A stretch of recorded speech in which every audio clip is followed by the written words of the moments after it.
Hello and welcome to Positive Life Principles. I'm Carol Ladd and I'm glad you joined me today. I hope you had a wonderful Thanksgiving celebration last week. Hope you enjoyed a lot of good food and some relaxing time, as well as some deliberate time giving thanks to the Lord for all His blessings and His care for us. Now we're on to the holidays, and along with the holidays comes a little bit of tension at times. Sometimes it's tension between people, sometimes it's a little bit of stress knowing that we have so much we have to accomplish between Christmas cards and decorations and buying gifts for everybody and getting them sent off. We can experience a little bit of tension. And yet, isn't it ironic that we see the word peace everywhere? I see it for Christmas cards. I see it on decorations for the Christmas tree. Peace, peace. It's interesting, though, that peace, if we want to see peace in this world and we want to see peace in our homes, it begins by peace in our hearts. Paul wrote to the Colossians, he said, "Let the peace of Christ rule in your hearts." Now I think about that word rule, and what it actually means is it's a Greek term for referee. Let the peace of Christ referee your heart.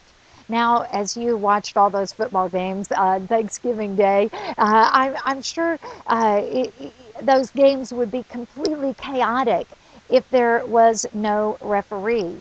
We need a referee to keep order and to help things come out okay in the game. And we need a referee for our hearts as well, letting the peace of Christ referee our hearts. What does that look like? Well, to me, that looks like praying as we face a tense moment, when we feel that tension rising up in us. It means asking the Lord, Father, I know you are sovereign. I know you are my comforter and my strength. Father, guide me. I need your peace to rule my heart. In a situation with a family member or a friend that might become tense, letting the peace of Christ referee our heart means being filled with forgiveness and asking the Lord to help us to love this person and love them like Christ loves them, and to let His love pour through us. Yes, letting the peace of Christ rule our hearts, referee our hearts, makes me think about what Paul had to say to the Philippian church when he said, "Do not be anxious about anything, but in everything with prayer and petition, thanksgiving, let your requests be made known to God, and the peace of God that passes all understanding will guard your hearts and minds in Christ Jesus."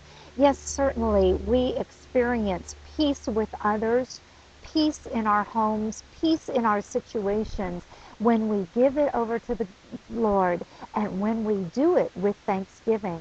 Father, I thank you that you have not left me. Father, I thank you that you are with me in this situation.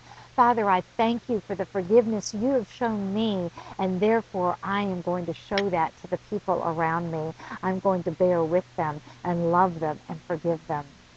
Yes, let's have a peace-filled month as we celebrate the holidays, and it begins with allowing the peace of God to referee our hearts and our minds. Look to Him throughout the season, continually praying and asking Him to guard your heart and mind in Christ Jesus. I hope that you have a great week this week, and I look forward to seeing you next week here at Positive Life Principles.